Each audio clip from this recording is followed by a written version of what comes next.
दूसरी बात, अब आगे हम लोग दूसरी एग्जाम, दूसरी नेशनल एग्जाम की बात करने जा रहे हैं। और तो जैसा भी जैसे आपको पता है, तो number of exam, number of colleges, तो यहाँ पर बैठ कर हम लोग सभी एग्जाम की बातचीत तो नहीं कर सकते, बट आपको जीटी के नोटिस बोर्ड पर लगाकर जब जब जो एग्जाम आने वाली है, उससे रिलेवेंट जितनी एग्जाम होंगी उनकी इंफॉर्मेशन बताया आपको वहां पर मिल जाएगी। लेकिन हाल फिलहाल एट दिस पर्टिकुलर मोमेंट अभी हम लोग बात करने वाले हैं देश की दो बेहतरीन एग्जाम की, जिसमें से पहला एफएमसी क्लास में कई बार बात कर चुके हैं कि जिस तरह हमें का टारगेट कि इस बार बच्चे एफएमसी में बेहतरीन निकाले एग्जाम को, दूसरा वहां पर एडमिशन भी।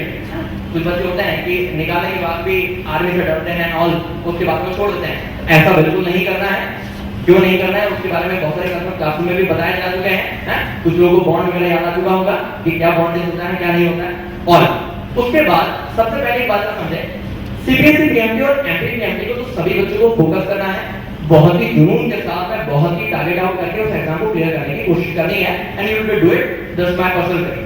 बट यहाँ पे जिनको एग्जाम के हल पर हम लोग बात कर रहे हैं, प्लीज खास करके ईटीवाई वाले बच्चे को खास ध्यान दें, क्योंकि उनका टारगेट अभी बिल्कुल भी डिसाइड नहीं है कि आखिर वो किस एग्जाम के लायक है। ठीक है, एक छोटा सा कोटेशन यहाँ पर याद आता है, just 3 month back I was Gujarat, तो वहां पर अक्सर बच्चे जो होते हैं वो बहुत ही ज्यादा जिसको कहेंगे होम सिकनेस वाले होते हैं, बच्चे कहीं उनसे लेट हो, वहां पर एक कोटेशन ऐसा ध्यान आता था, वो कोटेशन को पहले सुनते हैं उसको नहीं समझेंगे। देवता मेरे आंगन में कब आएंगे, देवता, ये खास करके जो स्टेटमेंट है ये उन बच्चों के लिए जो ईटीवाई में है, राइट योर हैंड, अभी भी यही हो, बहुत बढ़िया, जरा ध्यान। देवता मेरे आंगन में कब आएंगे, मैं सोचता ही रह गया, मेरा बेटा चांद छू आया, मैं चांद को पूजता ही रह गया। तो बात सुन रहे, इसका सेंस क्या निकला कि जब आपने या आपके पेरेंट्स ये मान लिया कि आने वाला भविष्य क्या होगा, तो आप ये मान के चलिए किसी को भविष्य कुछ नहीं पता। श्रुति में कहता है कि भविष्य के गर्भ में क्या छुपा है कोई नहीं जानता, and that is actually the charm of life. You have to still wait कि आखिर वो भविष्य क्या होगा। आज भी आपके पढ़ाई का पैटर्न क्या है, पढ़ाई का स्टेटस क्या है, don't let your down yourself. बहुत सारी बातें अपने क्लासरूम में कर चुके हैं। You have to be with a real inanimate property कि मुझे करना है और करना ही नहीं, उसका कोई दूसरा ऑप्शन नहीं। दादाजी कहते हैं we have to obligate parasite to score the exam, पूरी बायोलॉजिकल लैंग्वेज में बात है, we have to obligate parasite किसी भी हालत में इस एग्जाम के अंदर है, और जो कि अंदर जा चुके हैं खाना तो खाना है। और मान के चलो कि इकोलाई है यार, जीटी के अंदर बैठे हुए अपन लोग क्या है, इकोलाई, पूरा नरिशमेंट मिल रहा है, पूरा खाना पानी मिल रहा है, टेंशन की कोई बात ही नहीं है। तो जस्ट खास करके ईटीवाई वाले बच्चे, जब तक कि आपको क्लासरूम में आपके एक्सपर्ट, आपकी फैकल्टीज आपको परमिट नहीं करती कि आखिर आपको एम्स के बारे में सोचना है, एफएमसी के बारे में सोचना है, एमपी के बारे में सोचना है या सीबीएसई के बारे में सोचना है, please just target each and every subject only, don't target the exam. पहले आप सब्जेक्ट को समझें, जब आपको सब्जेक्ट में इंटरेस्ट जगेगा दैट ओनली आपको ये समझ में आएगा कि आखिर आप किस एग्जाम के लायक हैं और किस एग्जाम में आप स्कोर कर पाएंगे। तो उसका वक्त अभी बाकी है, क्योंकि पिक्चर अभी बाकी है। तो जरा हम लोग फोकस करें कुछ दूसरी बातों पे। यहाँ पर हम लोगों ने देखा कि अब हम लोग जो बात करेंगे एफएमसी और एम्स की, तो खास करके ईओआई वाले बच्चे और आईओआई वाले बच्चे। ईओआई समझ में आता है, हम लोग भूल जाते हैं, उनको मालूम है। ड्रॉपर्स और 12th वाले बच्चों की बात हम लोग कर रहे हैं, ध्यान सुनना। ड्रॉपर्स और 12th क्लास स्टूडेंट के लिए ये साल बहुत इंपॉर्टेंट है, जीवन मरण का प्रश्न है। और एक बहुत ही फेमस स्टेटमेंट है, सुनील गावस्कर का नाम सुना होगा, अपने देश में बहुत फेमस स्टेटमेंट चलता है, करो या मरो, डू और डाई। तो वो हमेशा कहते थे जब कर सकते तो मरने की क्या जरूरत है। तो तो सिंपलेस्ट है, अपनी क्लास में कई बार बात होती है, काम अपना ही है, अच्छे से हो गया तो बुरे से हो गया, क्या अच्छे से कर, जीतना या हारना है, क्या करें, जीता सिंपल होता है। तो आज हम लोग एफएमसी और एम्स की बातें करेंगे, ये खास करके आईओआई और ईओआई, उनमें से वो बच्चे ज्यादा फोकस करने की कोशिश करें। दोस्त are rightly coming in top 10 line of any of the weekly test, जो भी अपना वीकली टेस्ट होता है उसमें जो लोग टॉप 10 में अभी आ रहे हैं या जिनको लगता है नियर बाय स्टेट में है, वही लोग इस एग्जाम के बारे में ज्यादा फोकस करने की कोशिश करें। एंड रस्ट ऑल वो फोकस नहीं कर, ऐसा नहीं बोल रहे, लेकिन आप पहले सब्जेक्ट को बढ़ाओ, सब्जेक्ट का लेवल बढ़ाओ। जब आपका परफॉर्मेंस बेटा जब तक नहीं मिलेगा तो ऑफकोर्स आप देश के उन चुनिंदा एग्जाम जिसमें कि सीटें कम है और कॉलेज बहुत प्रेस्टिजियस है, उनके अंदर क्या डिमार्केशन होते हैं वो हम आपको क्लास में कई बार बता चुके हैं कि जैसे हम एक की बात करते हैं तो वहां पर एक बच्चा जो भी वहां पर एंटर होता है उसका एक मेंटर डिसाइड होता है, and that mentor would be the PhD in the medicine. वो आपकी आईआईटी की तरह काम करेगा, बस हमारी आपकी देख रेख करेगा, emotional, ethical, social, professional, each and every background and each and every aspect will be taking care of. तो आपको उस लेवल पे पहुंचने के लिए पहले सब्जेक्ट लेवल आपको बढ़ाना पड़ेगा। तो आगे जरा बात करें हम एक तरह से एग्जाम का एक आउटलुक जो क्लास में पढ़ चुके हैं, लेकिन फिर भी जरा आज ध्यान दें, कुछ नई जानकारी। टोटल क्वेश्चन इस एग्जाम में कितने आते हैं? 200। लेकिन ये बात कर रहे हैं हम इसके फर्स्ट फेज की, दैट इज ऑब्जेक्टिव, क्योंकि इस एग्जाम के अंदर दो फेज होते हैं। The second one to clear the objective exam, आपको फेस करना पड़ेगा एक physical fitness which we can call the interview section. एक बात ध्यान रखिएगा, आपकी फिजिकल फिटनेस यहाँ पर मैंडेटरी है। एक एमसी के कुछ नॉर्म्स हैं जिसके अकॉर्डिंगली आपको वहां पे परमिट किया जाएगा to just study that particular college. और एक एमसी के बारे में जैसा मैंने बताया था, that's college situated in Pune, आप उधर मेडिकल कॉलेज।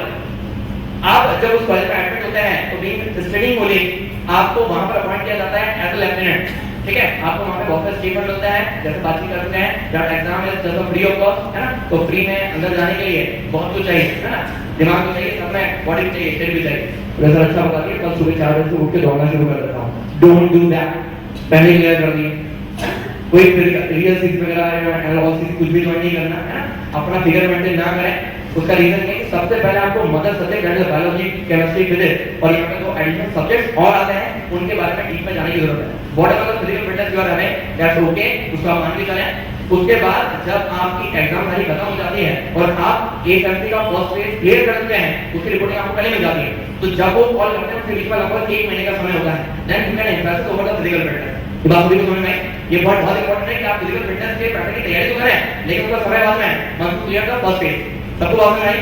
अब जरा ध्यान देगा, फर्स्ट फेज जिसको हमने ऑब्जेक्टिव कहा, that is marking pattern having +1 wrong carry use the order -1/4। मतलब यहाँ पर आपको थोड़ा सा हल्का अंतर मिल रहा है, बेसिक एमडी है, वहां पे +3 था और -1 था, यहाँ पर कितना है?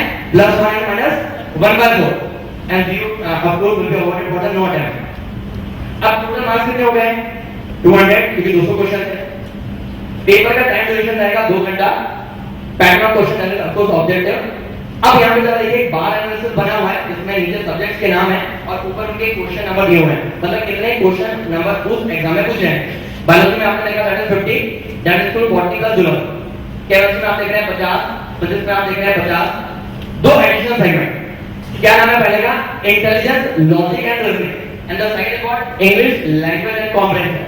इसमें 25 क्वेश्चन, मतलब 200 क्वेश्चन में से 50 क्वेश्चन, मतलब 1/4 क्वेश्चन तो ये दो सब्जेक्ट एडिशनली वहां पर रखते हैं बेटे। अगर बेटे रखते तो आपको उनके बारे में हमको प्रिपरेशन करने की जरूरत बनती है, लेकिन हमने पहले कहा कि खास करके अभी अगर प्रिपरेशन शुरू करना है तो ये परमिशन केवल उन बच्चों को 2 coming in top 10 line in any of the weekly test program. उसके अलावा जो बच्चे इस एग्जाम को अभी फोकस करना चाहते हैं वो लोग ये जान रखें जैसे one two complete your portion, और जो खास करके सेकंड ड्रॉप वाले हैं वो लोग बकायदा सॉल्व पेपर्स लगाते रहे, क्योंकि सॉल्व पेपर में you will definitely get the deep knowledge in terms of art, intelligence, logic और रीजनिंग। और इनमें क्या पूछा जाता है, एक हल्की सी ब्रीफिंग हम अभी आपको और बताते हैं।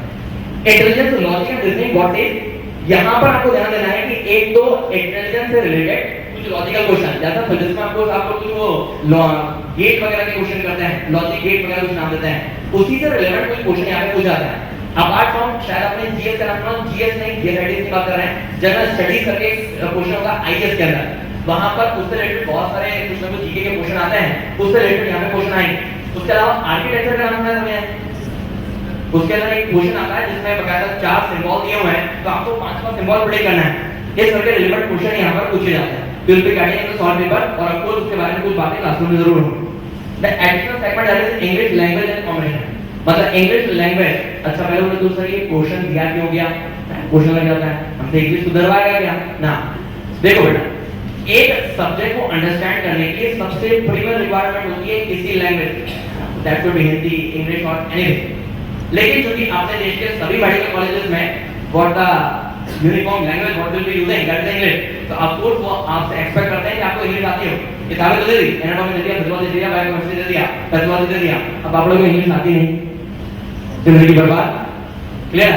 तो एक बात जरा ध्यान रखिएगा, कुछ हिंदी वाले डर चुके हैं, सर वो तो आप जानते हो क्लास में हालत है क्या होगा सर, कुछ नहीं होगा, सब जो होगा बढ़िया होगा, हिम्मत मदद खुदा। तो जरा ध्यान दीजिएगा, इस क्वेश्चन में हिंदी वालों को कुछ हद तक तकलीफ हो सकती है, लेकिन इंग्लिश वालों को भी तकलीफ हो सकती है, सब अंग्रेज नहीं। उसमें पहले तो शॉर्ट पेपर को ध्यान से देखें, उसके अलावा जितने इंग्लिश आपको आती है उसमें कुछ ग्रामेटिकल क्वेश्चन जो है उसमें आपको थोड़ी सी सॉलिड कमांड आने की जरूरत है, ताकि आप उसके 25 क्वेश्चन में से मैक्सिमम क्वेश्चन को अटेम्प्ट कर पाए। अटेम्प्ट तो कर देंगे, सही कर पाए, that's the bit of difference कि अटेम्प्ट करना आसान है, सही करना थोड़ा मुश्किल होता है।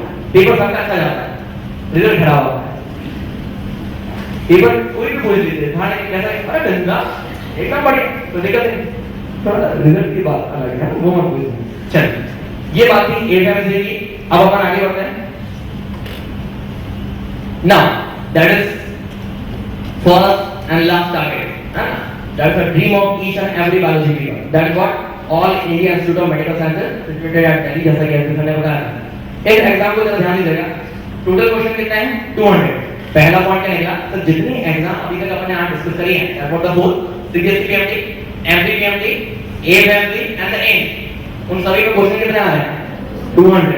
पढ़ना क्या है और दूसरा ध्यान दें, total marks that is what 200, marking back that is +1, but draw के लिए कितने हैं -1/3, मतलब it is almost symbolic to the CBSE PMT.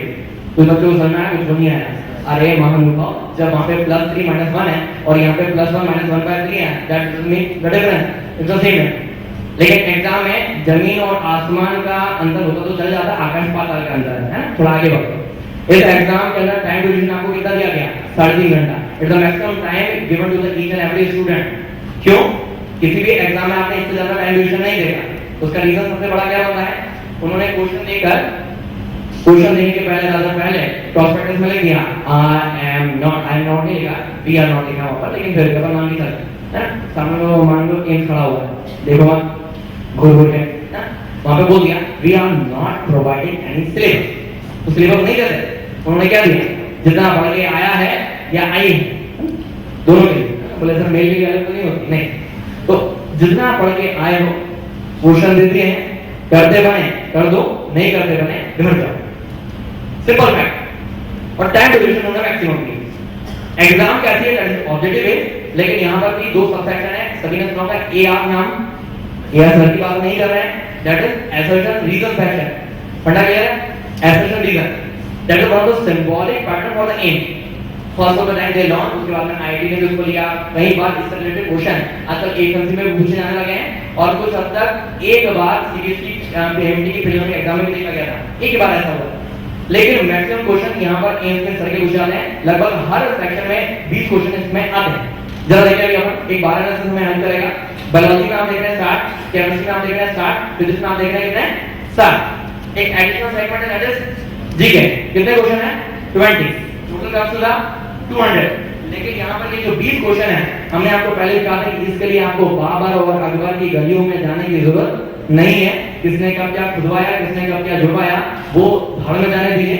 आपको जो पेन पॉइंट नोटिस करना है उसमें सबसे पहले तो ये मदद सकते हैं, that is what biology, chemistry and physics. दूसरी बात है जीके का क्या करें, उसके लिए जिसको आप पहले करेंगे टॉपिक्स चैनल स्टूडेंट जो है कुछ रिफ्रेशमेंट वगैरह आती है, शॉर्ट पेपर्स होते हैं, उनकी आप हेल्प लीजिए। अच्छा, ऑल्दो जीके के जो क्वेश्चंस हैं वो रिपीट नहीं होते हैं। एम्स का जीके बेसिकली बेस्ड होता है करंट अफेयर्स का, सब्जेक्ट्स पे ज्यादा ध्यान मत देना, प्रीफिक्स पे ज्यादा ध्यान देना। कुछ लोग के समझ में आया, कुछ नहीं है, करंट अफेयर्स की बात कर रहे हैं तो प्रीफिक्स पे ज्यादा ध्यान देना, सब्जेक्ट पे ज्यादा ध्यान मत देना, दोनों को मिलाकर ध्यान देना, दैट इज करंट अफेयर्स। तो करंट अफेयर्स समझ जाते हैं। एक बार बीटी कॉटन अगर कभी नाम सुना, उसकी फसल बर्बाद हो गई थी, सुन मान लो, तो कौन सा कीड़ा लगा था, हिंदी में बोलना इंसेक्ट्स, बी कॉमन तो ग्रुप में क्लास में एब्सेंट पढ़ा है, मालूम ना, हां इंसेक्ट है पॉइंट आउट, तो जो भी, तो वहां पर आपको बायोलॉजी से रिलेवेंट जितनी चीजें होती हैं, बायोलॉजी से रिलेवेंट जितना बायोलॉजी के होता है, उसको ज्यादा ध्यान से समझने की जरूरत है। जैसे हम लोग पता है पहली आर्ट टूर्नामेंट कहां पर हुई, रियो डी जेनेरियो पढ़ते हैं, वो ध्यान आ रहा है। हाँ, इस तरह का जीके सेक्शन वहां पर पूछा जाता है। उसके अलावा हालांकि वहां पे कुछ बड़े अजीब से क्वेश्चन भी आते हैं, तो वहां of time they have been Bipasha Basu का नाम सभी ने सुना होगा, कहीं और मत पहुंच जाना, यही रहना।